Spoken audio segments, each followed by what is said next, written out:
Awa naman to. Day 1. Pakainin ko siya ngayon. Tinapon ng kapitbahay namin. Tinapon siya ng kapitbahay namin. Tapos, nilagay dyan banda, nilagay dyan.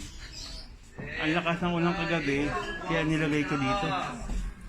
Sino kaya pa pwedeng tumulong sa akin pang pagswero?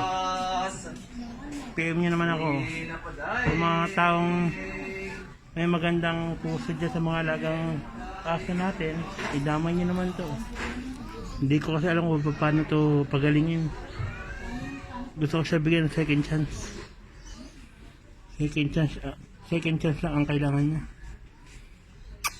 Loki!